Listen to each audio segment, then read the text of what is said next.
Hello! Hi! నమస్తే. Welcome to hit TV. నేను మీ host పండు. ఈరోజు మనతో పాటు అడ్వకేట్ రమేష్ పిట్టల గారున్నారు. ఆయనతో మాట్లాడి మరిన్ని విషయాలు తెలుసుకుందాం. సార్ ఇంకొకటి చూసుకుంటే రీసెంట్‌గా ఒక తాతయ్య ఒక మనవరాలికి అంటే 6 ఇయర్స్ బేబీకి కార్ నేర్పించడం జరిగింది.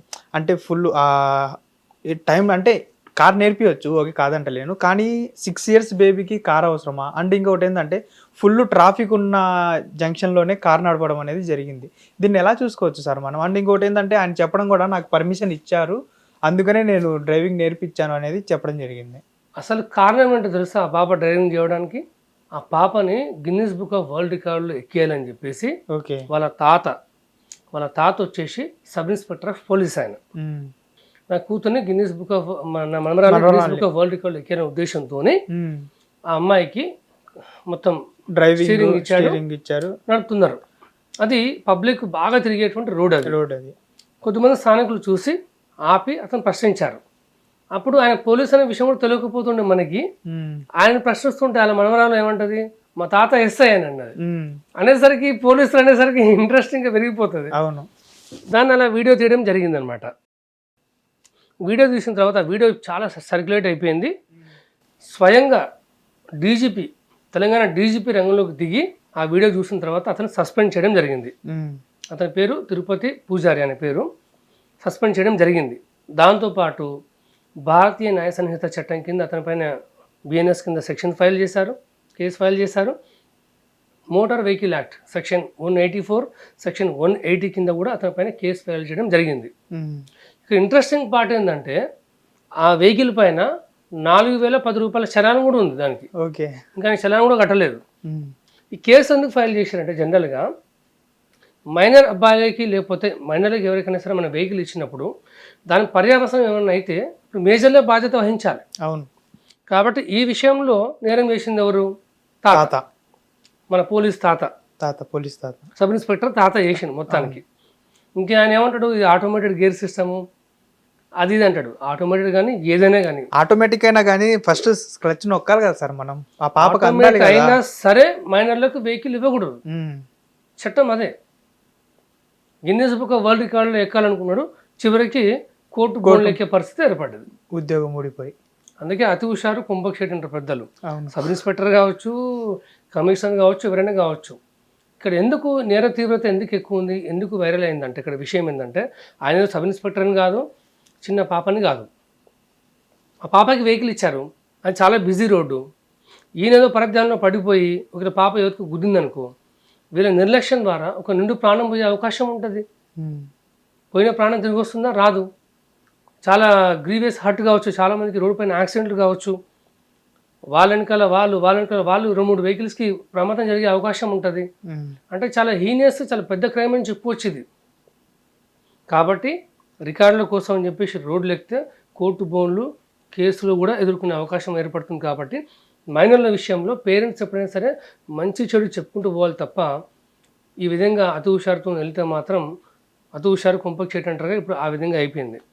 అటు పాపకి ప్రమాదము, అతనికి ప్రమాదం, రోడ్డు మీద పోయే వాళ్ళకి ప్రమాదము. మీరు చూస్తుంటారు చాలా కాలనీస్లలో కిరాణా షాప్ అని చెప్పేసి, పాల ప్యాకెట్ల కోసం అని చెప్పేసి చాలామంది పేరెంట్స్ మైనర్ పిల్లలకి స్కూటీలు, వెహికల్స్ ఇచ్చి పంపిస్తుంటారు. అలా ఎటువంటి నేరాలు జరిగినా సరే పేరెంట్స్ పైన కేసు అవుతుంది. కాబట్టి పేరెంట్స్ చాలా జాగ్రత్తగా బాధ్యతాయుతంగా ప్రవర్తిస్తేనే బాగుంటుంది. సార్ ఇదే కేసు ఇప్పుడు ఎస్ఐ గారిని పక్కన పెట్టేసి అదే ప్లేస్లో ఒక ఎమ్మెల్యే గారి మనవరాలో, మినిస్టర్ గారి మనవరాలో ఉందనుకోండి సార్, ఇలాగే చట్టాలు అనేవి వర్తిస్తాయి వాళ్ళకు కూడా? 100% వర్తిస్తాయి. కాకపోతే ఎస్ఐ తెలియక వీళ్ళు వీడియో తీశారు. మరి ఎమ్మెల్యే వీడియో, ఎంపీ వీడియో మరి సాధారణ జనం తీయరనేది ప్రశ్న. ఒకవేళ తీస్తే, ఒకవేళ చట్టం కనుక దాన్ని చూస్తే వాళ్ళపైన కూడా కేసు ఫైల్ చేస్తారు. కేవలం సబ్ ఇన్స్పెక్టర్ కాదు, కమిషనర్ అయినా సరే ఇదే సెక్షన్ల కింద కేసు ఫైల్ చేస్తారు. దానికి చట్టానికి నేను అనేది ఏంటంటే సార్, ఒక పొలిటికల్ లీడర్కి కూడా వర్తిస్తుందా ఇది? వర్తిస్తుంది. చట్టం అందరికీ సమానమే, రాజ్యాంగం అందరికీ సమానమే. Article 14 of Indian constitution, everybody is equal before law. కాకపోతే ఏంటంటే ఇన్ఫ్లుయెన్స్ ద్వారా సెక్షన్స్ పెట్టకపోతే మనం ఏం చేయలేము. తర్వాత మనం ప్రైవేట్ కంప్లైంట్ లాడ్జ్ చేసుకోవచ్చు, లేకపోతే హెచ్ఆర్సీకి వెళ్ళొచ్చు, లేకపోతే కోర్టులో పిటిషన్ వేసుకోవచ్చు. ఉంది, కానీ ఆ ఓపిక ఉండాలి, ఆ ధైర్యం ఉండాలి. తప్పకుండా శిక్ష అనేది ఎవరికైనా పడుతుంది. కేసు తప్పకుండా ఎవరైనా సరే చట్ట వ్యతిరేక కార్యక్రమాలకు పాల్పడితే కేసు అనేది మ్యాండేటరీ అవుతుంది. చట్టానికి ఎవరు అతిథులు కాదు.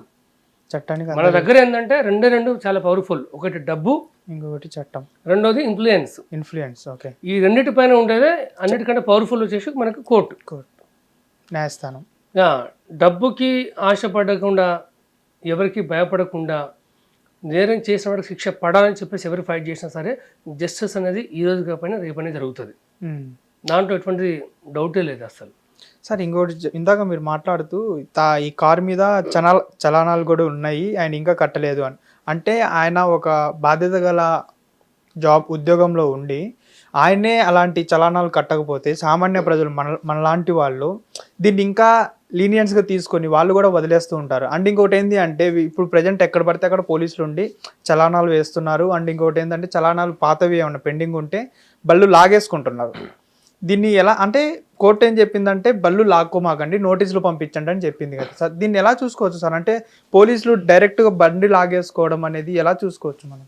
రీసెంట్గా హైకోర్టు ఇచ్చినటువంటి తీర్పు ఏంటంటే ఒకనొక కేసులో ఏ పోలీస్ ఆఫీసర్ సరే ఒకవేళ చలాన్లు కనుక పెండింగ్ ఉంటే వాళ్ళ వెహికల్స్ 100% వాళ్ళు తీసుకోవద్దు. అలా అని చెప్పేసి ఎవరికైతే చలాన్స్ ఉన్నాయో వాళ్ళని వదిలిపెట్టడం కాదు, వాళ్ళ లైసెన్సు వాళ్ళ డీటెయిల్స్ మొత్తం తీసుకొని వాళ్ళు ఉంటున్నటువంటి అడ్రస్కి మనం నోటీసు పంపించవచ్చు. చలాన్ పే అని చెప్పేసి పంపించాలి. అంతే తప్ప దుర్భాషలు ఆడడము, కొట్టడము, వెహికల్ గుంజుకుపోవడము ఈ విధంగా చేస్తే అప్పుడు పోలీసుల పైన చర్యలు తీసుకునే అవకాశం ఉంటుంది. ఎందుకంటే ఒక సామాన్యుడిని ఒక రకంగా చూస్తారు కొంతమంది ట్రాఫిక్ పోలీసులు. అవును. ఒక ఎమ్మెల్యే ఎంపీ కార్లు అవి డిఫరెంట్గా చూస్తారు. ఇప్పుడు పోలీస్ వెహికల్ కూడా డిఫరెంట్గా చూస్తారు. ఒక వెహికల్ పైన పోలీస్ అని ఉంటే ఇప్పుడు చాలామంది ఆపుతారు, ఆ వెహికల్ని ఆపరు కదా, పోనిస్తారు. ఏదో ఒక రోజు పట్టుకొని ఉంటే ఇప్పుడు 4000 చలానా ఉంది ఇప్పుడు ఈ సబ్ ఇన్స్పెక్టర్ పైన, ఎవరైతే తాత ఉన్నారో ఆయన పైన, పోలీస్ తాత మీద ముందే పట్టుకొని ఉంటే ఆ చలాన్ని క్లియర్ చేస్తే బాగుంటుండే కదా. సో డీజీపీ ఆనంద్ గారు, సివి ఆనంద్ సార్ ఏం చెప్పిండంటే ఇన్ని చలాన్లు ఉన్నాయి, ఆయన ప్రవర్తన బాగాలేదు, వాళ్ళ కూతురు వాళ్ళ మనవరాలతో డ్రైవింగ్ చేపిస్తున్నాడు, అతని ప్రవర్తన పైన ఎంక్వైరీ చేయండి అని చెప్పేసి ఎంక్వైరీ కూడా చేయాలని చెప్పేసి ఒక ఆదేశం జారీ చేశారు కమిషనర్ గారు. వీళ్ళే ఈ విధంగా చేస్తే ఎలా అని చెప్పేసి సామాన్యులు ప్రశ్నించే పరిస్థితి కూడా ఏర్పడుతుంది. కాకపోతే విషయం ఏంటంటే ఉన్నమాట ఏంటంటే సామాన్యులకు ఎప్పుడు ప్రశ్నలు, వాళ్ళు అడిగే ప్రశ్నలకు సమాధానం ఉండవు, వాళ్ళకి న్యాయం కూడా సరిగ్గా జరగట్లేదు. ఎందుకంటే ఒక సామాన్యుడికి బాధ వచ్చేసి సపోజ్ ఒక సెలబ్రిటీ తప్పు చేశాడు, దానిపైన ఒక సామాన్యుడు కేసు వేయాలంటే నువ్వు పోలీస్ స్టేషన్కి వెళ్ళే లోపల వానికి 10,000 కాల్స్ వస్తాయి. పలానా వాడు వస్తాడు, నా పైన కేసు పెడతాడు, నువ్వు స్టేషన్కి వెళ్ళి వెళ్ళిపో, అందుబాటులో ఉండొద్దు, రైటర్ లేరు, ఎస్ఐ లేరు, ఎస్ఓ లేడు అని చెప్పే అవకాశం ఉంటుంది. అదే ఇద్దరు సామాన్లు కొట్టుకుంటే మాత్రం తొందరగా కేసు ఫైల్ చేస్తారు. అండ్ రీసెంట్గా సార్ ఇంకోటి చూసుకుంటే ట్రాఫిక్ పోలీసు ఒక అతను బండి ఆపేసి చలానాలు లేవు అతని మీద, అతను కరెక్ట్గానే వెళ్తున్నాడు, బండి ఆపలేదు అనేసి, ఐ మీన్ ఏమైందో అక్కడ తెలియదు, బండి ఆపలేదు అనేసి అతన్ని ఎలా పడితే అలా మాట్లాడడం జరిగింది సార్. ఇప్పుడు అలాంటప్పుడు ఆ వీడియోస్ అనేది ఇప్పుడు ప్రజెంట్ ఏంటంటే ప్రతిదీ సోషల్ మీడియాలో పెట్టేస్తున్నాం. అలాంటిది మనం అతన్ని వీడియో షూట్ చేసి అతని మీద లీగల్గా యాక్షన్ తీసుకుంటే అతనికి ఎలాంటి శిక్షలు పడతాయి సార్ అతని మీద?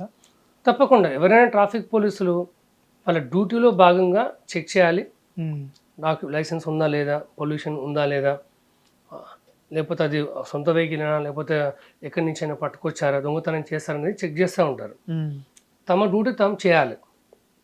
రెండోది, వాళ్ళని అక్రమంగా ఎప్పుడు పడితే అప్పుడు ఆపకూడదు. అంటే కొన్ని విచారణలో భాగంగా లేకపోతే కొన్ని ప్లేస్లలో కార్డన్ సర్చ్ అలాంటివి చేసినప్పుడు అర్ధరాత్రి కూడా చెక్ చేస్తుంటారు, తప్పు లేదు. కానీ చెక్ చేసినప్పుడు వాళ్ళని ఎలా పడతా తిట్టడము, దుర్భాషలు, ఇష్టం వచ్చినట్టు బూతులు తిట్టడము, రాగి అని సంబోధించడం చాలా తప్పు. స్వయంగా డీజీపీ గారే చెప్పారు, రిక్షా కార్మికుడు వచ్చినా సరే ఆఫీసులోకి సార్ అని సంబోధించాలి, కూర్చోబెట్టాలి, కంప్లైంట్ రాసుకోవాలని చెప్పారు. కానీ జరుగుతుందా సార్ ఇది? కానీ మనం రోజువారీ కార్యక్రమాలు చూసుకుంటే ఫస్ట్ పోలీస్ స్టేషన్ గేట్లోకి రానిస్తారో రానిరో కూడా డౌటే. ఓకే. కానీ డీజీపీ గారు మాత్రం చెప్పడం ఏంటంటే చట్టం అందరికీ సమానమే, అందరి దగ్గర కంప్లైంట్ ప్రాపర్గా తీసుకోవాలి అని చెప్తుంటారు. నిజానికి చెప్పాలంటే ఏవి ఆచరణీయం అనేవి ఉండట్లేదు బయట. ఒక సామాన్యుడికి ఇప్పుడు మనిద్దరం ఒక పోలీస్ స్టేషన్కి వెళ్తాం, ఒక ఎమ్మెల్యే ఒక ఎంపీ పోలీస్ స్టేషన్కి వెళ్తారు కంప్లైంట్ ఇవ్వడానికి. ఫస్ట్ మనల్ని పిలుస్తారా అతన్ని పిలుస్తారా? మీరు చెప్పండి. వాళ్ళనే పిలుస్తారు ఆబ్వియస్లీ.